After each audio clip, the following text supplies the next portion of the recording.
Two guys, same age, same salary, same 30-year investment horizon. One maxes his 401k, the other maxes his Roth IRA.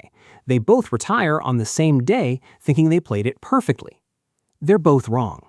One of them forgot to count what the government takes on the way out, the other forgot to count what he gave up on the way in. And when you run the full numbers, not the statement balance, the actual after-tax wealth, the result will make you rethink everything you think you know about these two accounts. My name is Ethan. This channel breaks down retirement math every week. Subscribe if you want the numbers nobody else is showing you, because today we're going all the way through. Meet Kyle and Austin. Both 30, both earning $75,000 a year in the same city, same tax bracket, same goal: retire comfortably and stop trading time for money. The only difference is which account they choose. Kyle enrolls in his company's 401k. His employer matches 4%, meaning every dollar Kyle contributes up to 4% of his salary, his company matches it dollar for dollar. That's $3,000 a year in free money before Kyle has invested a single cent of his own. Kyle contributes 10% of his salary, $7,500 annually. Combined with the match, $10,500 flows into his account every year, all pre-tax. His paycheck barely feels it. Austin opens a Roth IRA and contributes the 2025 maximum of $7,000 per year. No employer match, no tax deduction. Every dollar Austin puts in has already been taxed. His paycheck is lighter than Kyle's from day one. Nobody at a barbecue has ever said, "Let me tell you about my Roth IRA." It doesn't sound exciting. It doesn't feel like a power move. But feelings and math are two very different things. For the first decade, Kyle looks like a genius. His 401k contributions reduce his taxable income by $7,500 per year. At his 22% federal bracket, that's roughly $1,650 back in his pocket annually. Real money right now, not in some hypothetical future. Add the employer match, and by year 5, Kyle's account sits around $64,000. More than $15,000 of that came from his employer, money Kyle never earned, never saved, and hasn't paid a dollar of tax on yet. Austin, at year 5, around $43,000. Smaller, and every dollar came from money he already paid taxes on. By every visible measure, Kyle is winning. The statements say so, his coworkers say so, Kyle says so. But here's what Kyle doesn't see. Every single dollar in that 401k has a tax bill attached to it. He just hasn't opened the envelope yet. The 401k is the most popular retirement account in America, and there's a reason for that. The upfront tax break feels extraordinary, but there's a critical difference between a tax break and a tax elimination. The 401k gives you the first one. It never promised you the second. Every dollar Kyle contributed pre-tax and every dollar of growth on those contributions gets taxed as ordinary income the moment he withdraws it. Not capital gains rates, not some special retirement rate.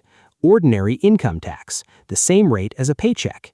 If Kyle withdraws $60,000 a year in retirement after the standard deduction, his federal tax bill runs roughly $5,200 per year, according to 2025 IRS tax brackets. Then there are required minimum distributions. Under the Secure 2.0 Act, starting at age 73, Kyle must withdraw from his 401k whether he needs the money or not. The IRS isn't letting that tax-deferred balance sit there forever. Mandatory withdrawals can push retirees into higher brackets than they ever hit during their working years, a trap that's entirely avoidable with a Roth. And the Social Security trap is the one nobody talks about. Kyle's 401k withdrawals count as income when the IRS calculates how much of his Social Security benefits to tax. If his combined income crosses certain thresholds, $34,000 for single filers per IRS publication 915, up to 85% of his Social Security becomes taxable. Money he paid into his entire career taxed again because of where his retirement savings are parked. Austin's Roth withdrawals don't count towards that threshold. Austin may keep significantly more of his Social Security tax-free for life. After 32 years of consistent contributions at 7% annual average returns, here's where both men stand at retirement. Kyle's 401k balance, $1,157,000. Austin's Roth balance, $771,000. Kyle looks like he won by $386,000. He didn't. At Kyle's 22% effective withdrawal rate, his real after-tax wealth is approximately $902,000. Austin keeps every dollar of his $771,000. No tax, no asterisk, no future IRS calculation. The actual after-tax gap, $131,000, and almost the entire amount is the employer match. Kyle's employer contributed $3,000 a year for 32 years, compounded at 7%. That match alone grew to roughly $330,000 pre-tax, about $276,000 after taxes. Remove the match from the equation, and Kyle and Austin arrive at essentially the same after-tax wealth from the same 32 years of disciplined investing. The 401k looked bigger on every statement, every year for 3 decades, but a meaningful chunk of that balance was never Kyle's. It was always the government's. He was just holding it for them. At age 50, life throws a curveball. Both men need $30,000 immediately: a medical bill, a family emergency, a business opportunity with a deadline. Kyle goes to his 401k. He's 50, under 59 and a half. He pays a 10% early withdrawal penalty, $3,000 gone immediately, then 22% income tax on the full $30,000, another $6,600. Kyle needed $30,000 and walks away with $20,400. Austin goes to his Roth. Here's what most people don't know. You can withdraw your Roth contributions, not earnings, just what you put in, at any age with 0 taxes and 0 penalties. Austin has contributed $140,000 over 20 years. He pulls $30,000 of that. No penalty, no tax. He keeps all $30,000. Same emergency, same dollar amount. Kyle lost $9,600. Austin lost nothing. The Roth IRA isn't just a retirement account. It's the most flexible, tax-free emergency fund most Americans don't realize they're building. Here's the honest answer. For most Americans, the winning move isn't one account or the other, it's the order in which you use both. Step 1. 401k up to the full employer match. If your employer matches 4%, you contribute at least 4%. That match is a guaranteed 100% return on day 1. Walking away from it is walking away from the single greatest deal in personal finance. This is non-negotiable regardless of everything else in this video.